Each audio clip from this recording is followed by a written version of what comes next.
Selamat pagi teman-teman dan Ibu Yeni. Perkenalkan, nama saya Sasi Jesenia dengan NIM 461211110077 dari Fakultas Psikologi Reguler 2. Dalam kesempatan kali ini, saya akan menyampaikan presentasi saya mengenai analisis kesalahan penggunaan huruf kapital, huruf miring, dan huruf tebal dalam berita online. Tujuan saya membuat video presentasi ini selain untuk memenuhi nilai tugas besar 2, tapi juga agar teman-teman yang sedang menyaksikan dan saya sendiri memahami cara penggunaan huruf-huruf ini dengan tepat.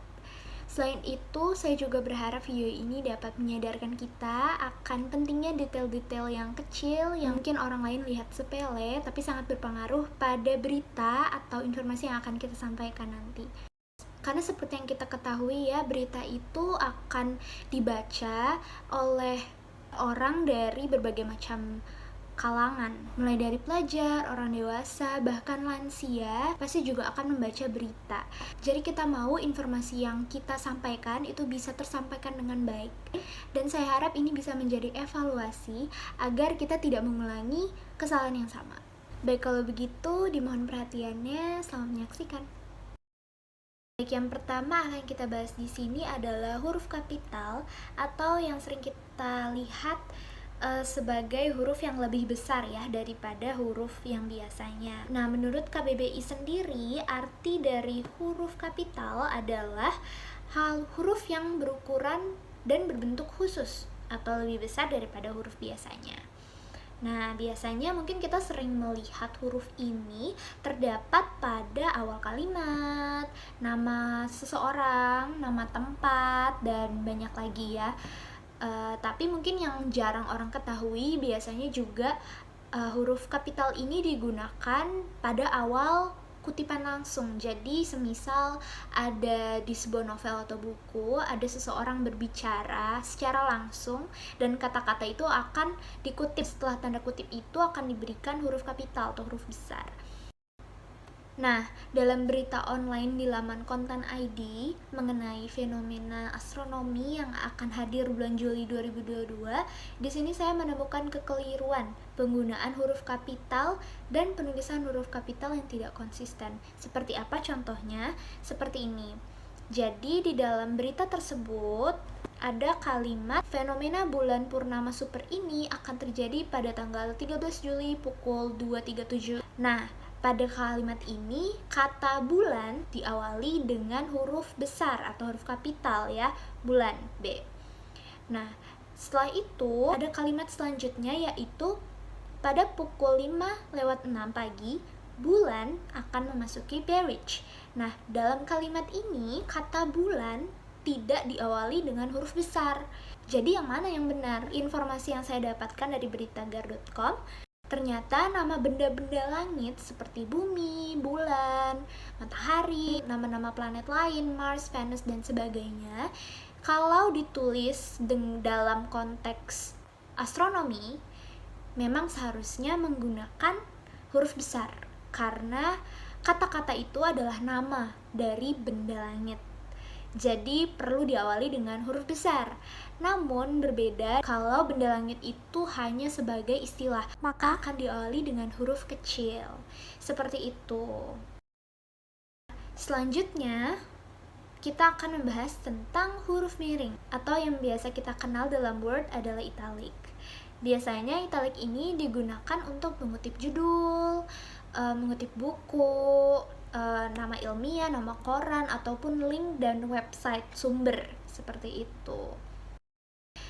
Di berita online Kontan ID dengan pembahasan yang sama, saya juga menemukan ada kesalahan penggunaan huruf miring, di mana kata supermoon dan thundermoon selalu ditulis dengan huruf miring. Nah, memang salah satu penggunaan huruf miring adalah untuk menulis bahasa Inggris atau bahasa asing ya, bahasa daerah. Tapi tidak semua bahasa Inggris itu akan selalu ditulis dengan huruf miring. Semisal nama orang, nama perusahaan dalam bahasa Inggris misalnya juga tidak ditulis dengan huruf miring. Jadi huruf miring ini berlaku pada bahasa asing bila bahasa asing itu berupa istilah, misalnya junk food atau to the moon and back. Jadi kata junk food tadi istilah akan di ditulis dengan huruf miring. Nah, berbeda dengan supermoon atau thundermoon ya dalam berita ini, keduanya adalah arti yang harfiah atau arti yang benar-benar bahasa Inggris dari sebuah fenomena alam, bukan sebuah istilah. Jadi seharusnya memang tidak perlu selalu ditulis dengan huruf miring seperti itu. Nah, lalu yang terakhir kita akan membahas tentang huruf tebal. Nah, dimana huruf tebal ini sering kita kenal sebagai bold ya kalau di Word. Nah, penggunaannya seringkali tertukar dengan huruf miring. Kenapa? Karena dari segi fungsi juga mereka berdua, huruf miring dan huruf tebal ini mirip. Saya menemukan ada kesalahan penggunaan huruf tebal pada berita yang diunggah oleh laman detik.com tentang perkelahian dua wanita di Taman Pancing tepatnya di Bali ya. Nah, kesalahannya terdapat pada penulisan sumber, yaitu Detik Bali yang selalu ditulis dengan huruf tebal. Kita tahu huruf tebal ini sangat mencolok ya, jadi saat kita membaca satu artikel atau berita, kalau ada huruf tebal di dalamnya, mata kita akan tertuju pada huruf tebal tersebut. Apa yang ditulis dengan huruf tebal tersebut. Nah, itulah fungsinya. Jadi, huruf tebal ini secara tidak langsung memfokuskan pandangan pembaca untuk memperhatikan kata tersebut, sedangkan kalau dalam berita online ya, kita mau pembaca kita fokus pada berita yang kita sampaikan. Pastinya kita tidak mau membaca kita malah salah fokus, jadi lebih baik kita menggunakan huruf miring untuk menulis link sumber. Nah, ini salah satu contohnya ya, seperti yang saya ucapkan tadi, kalau penggunaan huruf tebal dan huruf miring memang seringkali tertukar karena tadi itu, karena memang sedikit mirip penggunaannya. Nah, yang terakhir adalah kesimpulan yang dapat saya ambil dari analisis yang telah saya lakukan.